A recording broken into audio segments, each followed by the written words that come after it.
Aujourd'hui, c'est le premier épisode de Je partage. Le but, il n'y en a pas, hormis de marcher avec un artiste et de se raconter nos vies. Aujourd'hui, j'ai décidé d'inviter Chilou.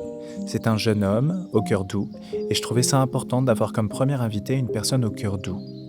Chilou est parisien, un peu comme moi, de ceux qui sont nés ici et qui vivent encore ici. Il a débuté seul dans sa chambre à écrire des textes et a décidé il y a quelques années de les partager sur Instagram. Aujourd'hui, c'est un chanteur, auteur, interprète qui a déjà sorti un EP, un album et récemment plusieurs singles. Il a le cœur à raconter des histoires et à utiliser sa voix et ses mots pour raconter qui il est et ce qu'il a au fond de lui. Nous allons parler de plein de choses, dont l'écriture, son rapport à la nature ou encore des sujets de santé mentale. Je vais lui donner une caméra pour qu'il puisse filmer ce qu'il souhaite en même temps que de se parler, voir un peu aussi à travers ses yeux. Alors installez-vous confortablement dans un canapé et découvrons ensemble qui il est. Tu sais, j'ai vraiment l'impression d'être un gosse, quoi, ce que tu sais. Parce que Après, les trous sont trop mignons. J'ai jamais eu. une caméra à la main Non, puis j'ai jamais eu non plus de talent particulier. particulier dans tout ce qui concerne les caméras, etc. Quoi. Enfin, tu vois, Ouais, t'en as jamais pris quoi. j'en ai jamais pris. Quand j'étais petit, je faisais des montages avec mon Blackberry, par contre. Je faisais des vidéos. T'avais un peu Blackberry drôles. Curve, ouais. Ah, t'étais la team Blackberry. Blackberry. J'étais la team Blackberry, mec, team BBM, Blackberry. Et puis surtout, la team de. En fait, ce qui était cool, c'est que t'appuyais, ça enregistrait, tu coupais, ça faisait pause, et tu pouvais reprendre, et tu faisais un petit montage tout seul, quoi. SFX quoi. C'est exactement. En fait, c'est un peu ma seule expérience cinématographique, quoi. Tu vois, je faisais des petites vidéos.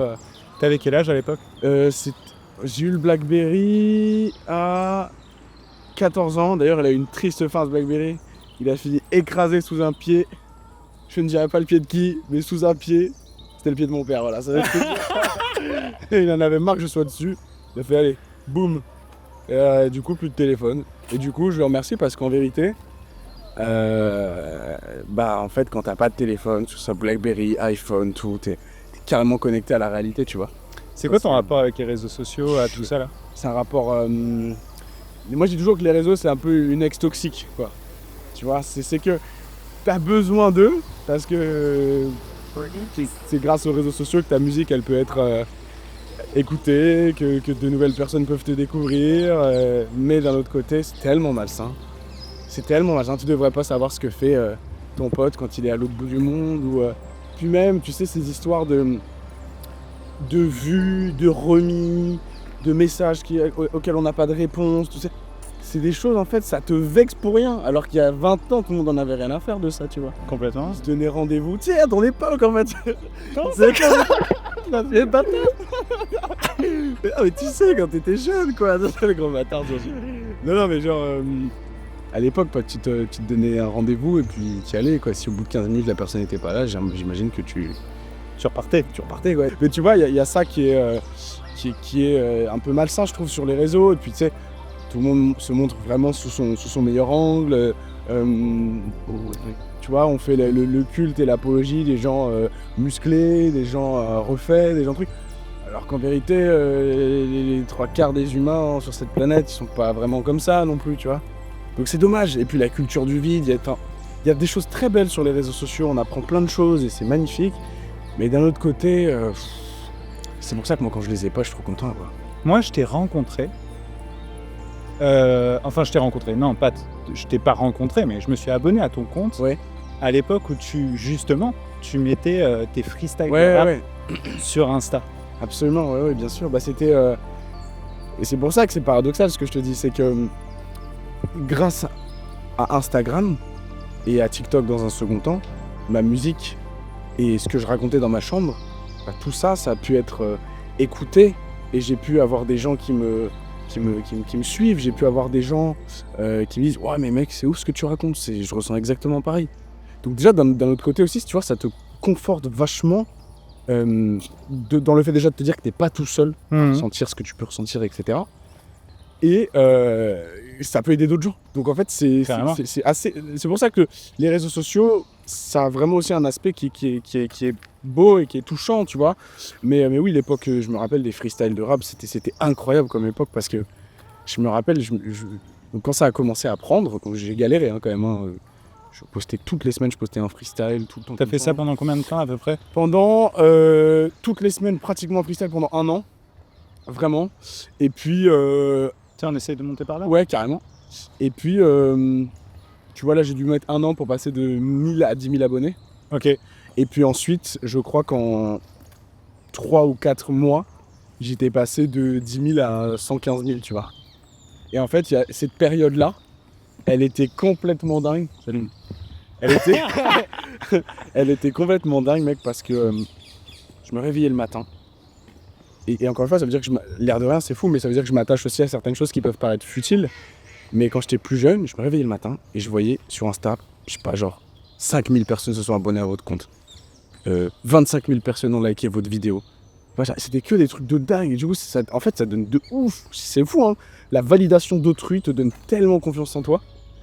Après, c'est une validation d'autrui sur les réseaux sociaux. C'est toujours un peu différent, je trouve. Bien sûr. Mais ça a quand même contribué, déjà de 1, à me donner confiance en moi-même, en ma musique. Bien sûr. Et puis, ça m'a amené plein de choses dans le monde professionnel. Céline, je l'ai rencontré avant que tout fonctionne sur les réseaux sociaux, mais je veux dire, on avait déjà cette relation-là, mais à partir de ce moment-là, tous les pros, je me souviens, tous les pros de la musique, des artistes, des labels, tout le monde m'envoyait un message, salut, ouais, est-ce que t'es signé, est-ce qu'on peut se rencontrer, c'était complètement dingue ce truc, tu vois. Et puis c'était quelque chose de nouveau. Les freestyles, tu vois, de rap à l'époque sur Instagram. Bien sûr, bien sûr. Les RC, il y avait des battles à l'époque, il y avait plein de choses. Mais ce truc de rap sur Insta, c'était hyper inédit, tu vois. Et ma grand-mère, elle fait des câlins aux arbres. C'est vrai? Ouais.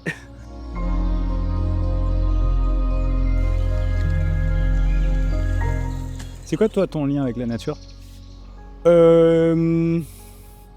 Cette nature-là, celle qu'on est en train de voir, sincèrement, je pense que je suis encore un peu trop jeune dans ma tête pour que cette nature-là, elle m'apaise, tu vois. Ouais.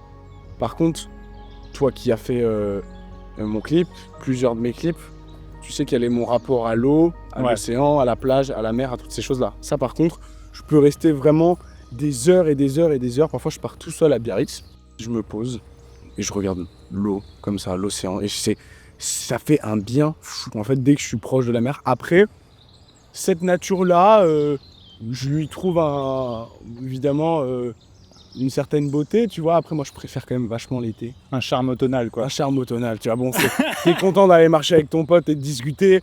Je sais pas si je fais ça tout seul, tu vois. Genre, mais c'est mignon, tu vois. C'est intéressant.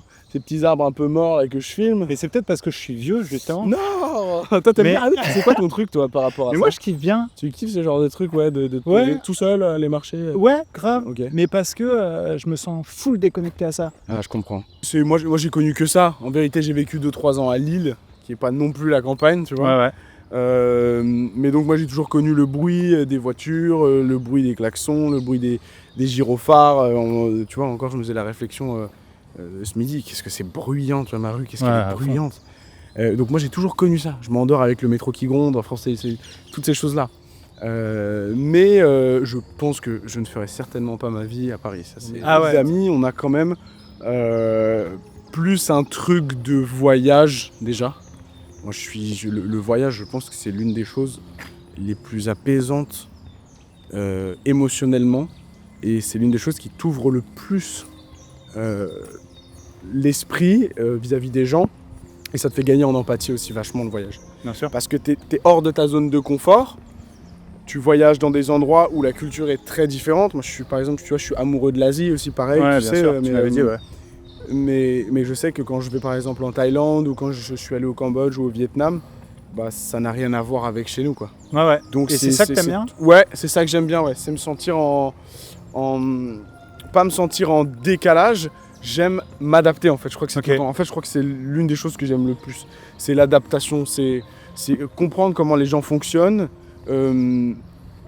discuter avec eux, si on parle la même langue. Mais de toute façon, je pense qu'il y a toujours des moyens, tu vois, de parler, de se comprendre et tout, même si tu parles pas la même langue. Carrément. Et puis ensuite, me sentir bien parmi ces gens, en étant moi-même, bien sûr. Il n'y a pas un côté se travestir ou quoi, mais vraiment me sentir moi-même au milieu de personnes qui n'ont pas forcément la même culture que moi, que ma personnalité les touche, etc. C'est Bien une sûr, chose bien que sûr, bien sûr. j'adore.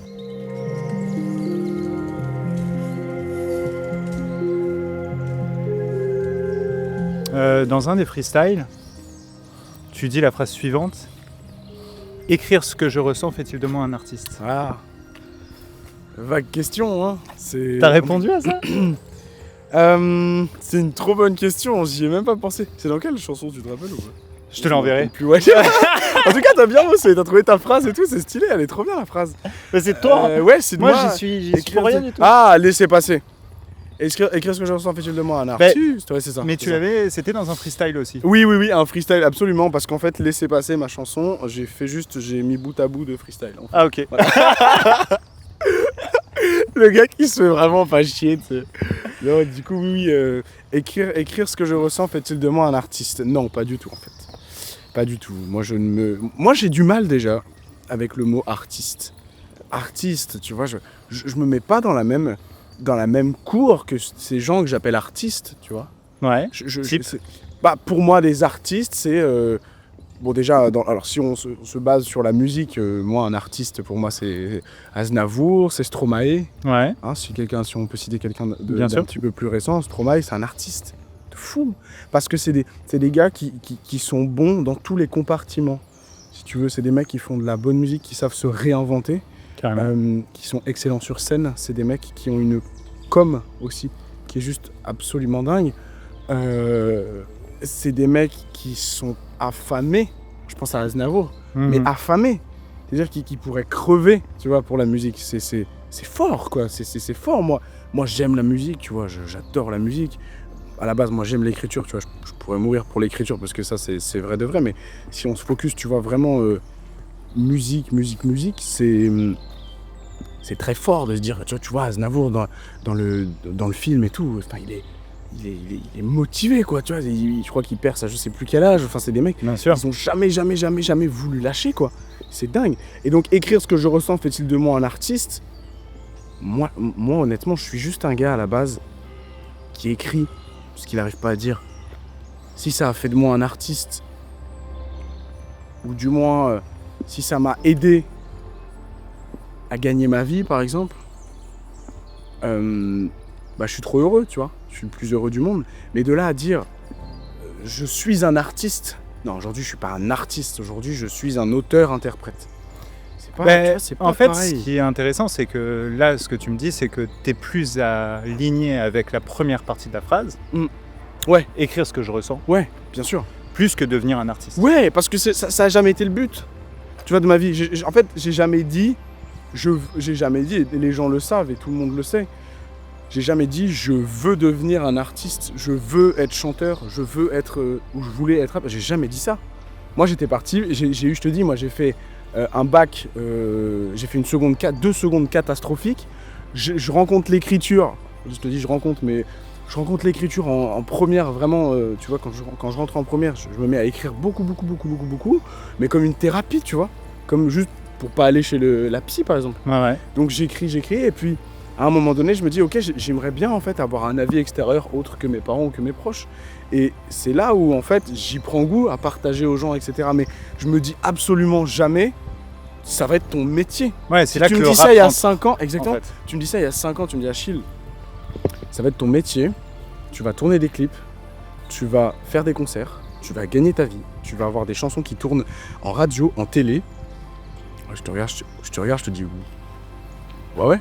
Tu vois, je me dis, ah c'est mignon, j'aime bien par là. Je me dis ouais, ok, super. Enfin, j'y crois pas une seconde, tu vois. Ouais, bien sûr. Donc en fait, c'est pour ça que j'ai un peu ce syndrome de se dire artiste. Un artiste, est-ce que c'est pas quelqu'un qui est né artiste, tu vois, qui est né avec cette fibre artistique, cette création, cette envie de constamment se renouveler, cette idée de créer des œuvres au-delà de créer des morceaux.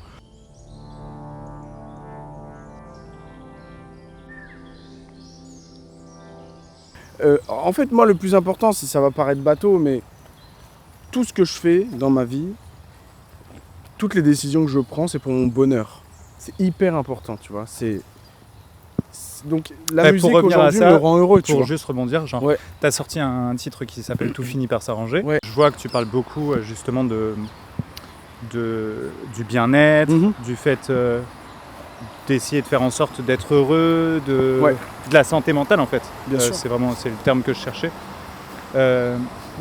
Pourquoi c'est grave important pour toi aujourd'hui de parler de ces sujets-là et d'en parler à un public surtout? Déjà, il y a un côté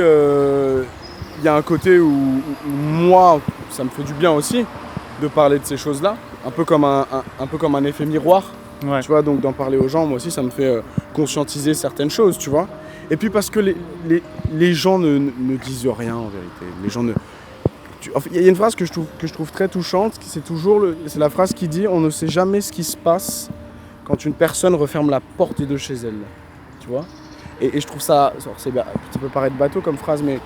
Pas du tout. Hop là, toi dans ma caméra, viens là tout de suite. Hop, c'est bon, je l'ai capturé, un petit Pokémon en plus. Et hop là, j'aurais dû capturer le lapin tout à l'heure.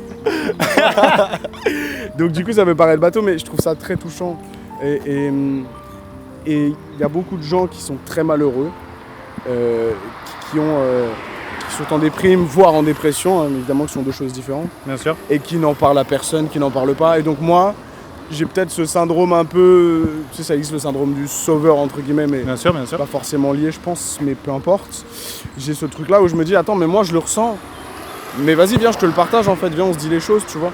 Viens, on se dit qu'on va pas bien. Viens, on se dit que on est triste. Viens, en fait... Mais je trouve qu'il y a un truc où... sur le rapport du genre masculin, on va dire ça comme ça, où c'était hyper dur, en tout cas à l'époque de nos parents, j'imagine, de pouvoir parler un peu de nos faiblesses, de nos problématiques, de nos peurs aussi, tu vois. Et aujourd'hui, c'est des trucs qui se libèrent, il y a des artistes comme toi qui en parlent, je pense aussi à Stromae dont tu as parlé tout à l'heure, qui aussi a parlé de tout ça, de son rapport au burn-out, à la maladie mentale et tout ça. Il y a des youtubeurs qui parlent aussi de ça pour essayer de mettre en fait, d'ouvrir aussi la parole aux hommes. Ouais, c'est cool que tu précises masculin parce que t'as vraiment raison là-dessus. Je trouve que et ça s'ouvre petit à petit, ça progresse, mais j'ai vraiment cette sensation que je vais citer un artiste que j'aime énormément. Vraiment, c'est un artiste que je respecte beaucoup, qui s'appelle Danil. Ok. Il a sorti une chanson avec un autre artiste qui s'appelle Zamdan, il dit « Chez nous, les hommes, ça pleure pas ». Tu vois, c'est fort comme truc. Moi, j'adore cette chanson, mais je pense complètement l'inverse. Chez moi, les hommes ils pleurent, tu vois. Mais c'est propre à chacun. Mais ça veut dire aussi que... Je vais détailler la cam en deux, mais on peut continuer à parler. Mais ça veut dire aussi que... Parce qu'il pleut, afin que tout le monde soit au courant. Oui, il pleut des cordes et des cordes. on est sous la flotte là. Mais ça veut dire aussi donc que tout le monde ne pense pas pareil. Tu vois ce que je veux dire ? Bien sûr. Donc que le fait d'être triste et que la santé mentale chez les hommes n'est pas encore un sujet à proprement parler. Donc pour moi c'est important de libérer ça. C'est important de dire je suis un mec et en fait quand je regarde Bref 2 promo je pleure, tu vois ce que je veux dire. Qu'est-ce qui t'a fait pleurer sur Bref 2 ? Alors je veux pas spoiler, mais de toute façon je suis à l'épisode 2 moi, donc j'ai déjà pleuré épisode 1, épisode 2. Là je me dis bon on va faire une petite pause. C'est la perte d'un être cher. Ok. C'est ça qui m'a cassé. Et puis c'est surtout comme c'est amené, quoi. Tu t'y attends tellement pas. Tu l'as vu toi ou pas ? Pas encore. Bon, c'est pour ça que je t'ai c'est vraiment un truc. C'est dans mon checklist. Tu vois ma checklist. Ma mère a pris Disney Plus là. Elle m'a donné ses codes. Je suis trop content. Tout le monde file les codes à tout le monde. les codes de Mahmoud.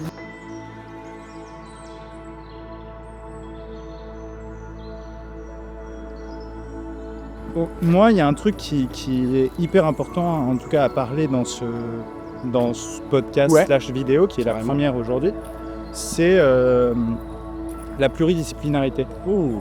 Mais toi, est-ce que tu as des trucs sur lesquels tu aimerais plus toucher les gens d'autres ou en dehors de la musique, quoi, tu vois ? Est-ce que tu as un peu ce truc-là, pluridisciplinarité ? Moi j'ai ce truc toujours centré autour de l'écriture. Donc là, j'ai écrit un livre pour enfants qui raconte l'histoire d'un petit garçon qui s'appelle, j'ai plus son prénom, et un prénom Maxime, il est trop mignon. Il s'appelle Maxime, c'est mon petit, il a 6-7 ans. Et depuis tout petit Maxime, on lui dit que c'est un enfant de la Lune.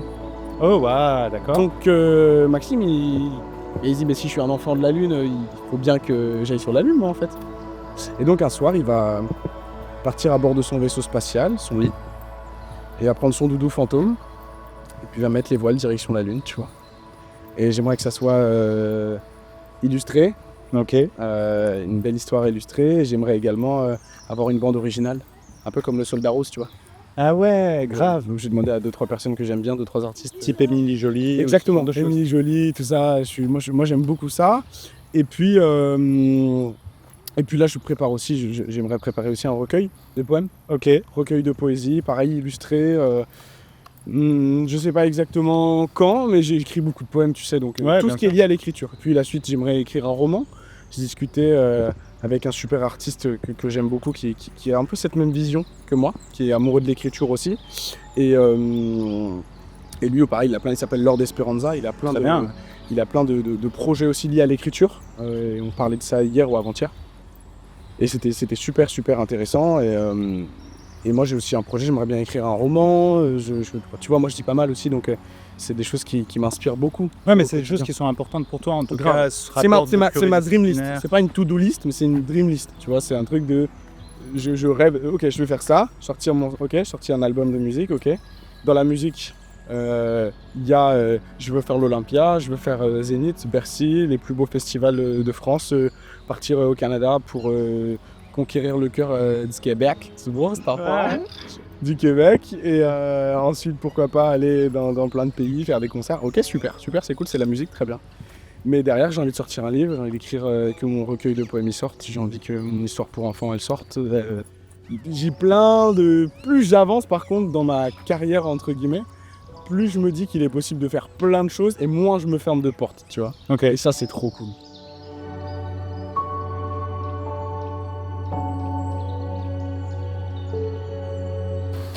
C'est quoi ton Unicorn Dream? Ouh, je sais pas. Unicorn Dream, c'est un concept d'un ami à moi Ouais. qui m'a demandé ça un jour. C'est ton rêve de licorne, tu vois. Genre, les licornes, ça n'existe pas. Mhm. Qu'est-ce que c'est le truc, tu vois, le rêve le plus fou Ah, le plus fou, genre. que tu pourrais avoir genre, Irréalisable. arrêter la guerre dans le monde, par exemple. Ah ouais, tu vois. ouais, je capte. C'est complètement irréalisable. Ça peut être pour toi ou global, tu vois.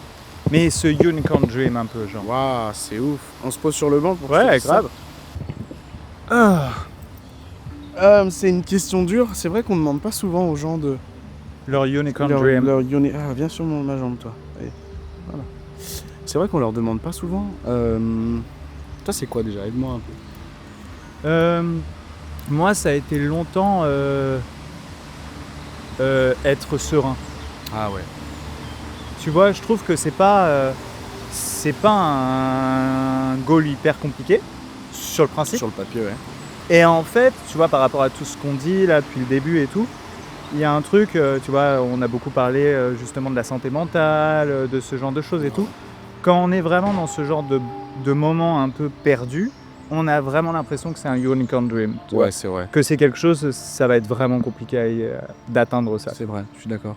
Ouais, c'est vrai. Moi, c'est ça aussi. Je crois que c'est vraiment... c'est ressentir constamment le sentiment de plénitude et de bonheur. Tu sais, c'est un sentiment de ouf. Tu te sens rempli comme... Moi, je le ressens vraiment physiquement, tu vois, le sentiment du bonheur. Quand je suis, par exemple, sur ma trottinette à, je sais pas, coucher de soleil en été, j'écoute ma musique, tu vois, je suis trop heureux que je vais voir des gens que j'aime, etc. C'est ressentir ce truc-là là, que je ressens en ce moment-là tout le temps. Tout le temps. Ouais. Je pense que c'est ça. Hein. Ouais, à fond. Unicorn Dream, c'est ça, c'est clair et net. Ouais, On a fait 3 clips ensemble. Ouais. Et on va finir là-dessus. Donc on a fait Je m'en vais. Ouais. Au bord de la mer. Et tout finit par s'arranger. Mm-hmm. Quel a été le plus beau souvenir pour toi de ces moments-là passés? Tous les moments confondus. Tous les moments Je confondus, l'ai t'en prends un. Je l'ai tout de suite. On est tous ensemble à Biarritz. On est en juin. Il fait beau. Et On ouvre la bouteille de champagne et on dit c'est une fin de tournage. Après, on est tous partis se baigner et tout. C'était trop fou. Il y avait ma tante en plus que j'aime de tout mon cœur qui était venue. C'est vrai. vrai qu'il y avait ta tante. Ça faisait du bien parce que ça avait été 2 jours hyper intenses quand même. On avait trop rigolé parce qu'on s'entend trop bien avec nos équipes et tout, tu vois, mais c'était fatigant, tu vois, quand même.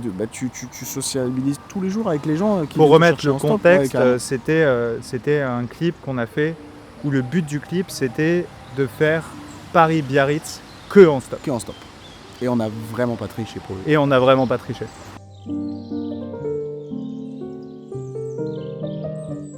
Est-ce que tu as kiffé ce concept? Ouais. Franchement, ouais, c'est hyper. Ça fait du bien. En fait, si ça avait été, je pense, avec quelqu'un que tu vois que je connais moins que toi, je pense que je me serais pas, tu vois, lâché ou j'aurais pas dit vraiment toute ma pensée et tout. Et je trouve ça cool de se balader avec ton pote et juste parler tout simplement. Tu vois, on n'a même pas commencé par des questions, on a parlé direct et Grave. et voilà quoi. Donc non, toi t'as kiffé alors? J'ai kiffé. Ça m'a fait trop du Yes. bien de parler avec toi, d'échanger, de parler un peu de tout ça, et de prendre le temps en fait. Ouais, c'est ça, c'est ça ce que tu disais. Et si tu avais une personne à recommander entre guillemets avec qui je pourrais faire aussi ce concept, Oh. tu penserais à des gens ou... Bah moi je penserais à des gens avec qui je sais que tu es proche. Ouais, Donc je penserais à Loïs Sauvage, vas-y, forcément. je vais lui proposer. Parce que je sais que vous êtes proches, je sais que ça fait des années que vous vous connaissez. Grave. Et je suis sûr qu'elle a plein de trucs à raconter. Un milliard, Donc, c'est moi sûr. je recommande Aloïse. Aloïse, tu t'es fait... Je t'ai fait alpaguer. Tu t'es fait alpaguer là. Oh, merci moi. Avec plaisir mon frère. C'était le premier épisode de Je partage avec Chilou. Alors allez écouter ce qu'il fait, parce que même s'il pense que c'est pas le cas, pour moi, c'est un artiste.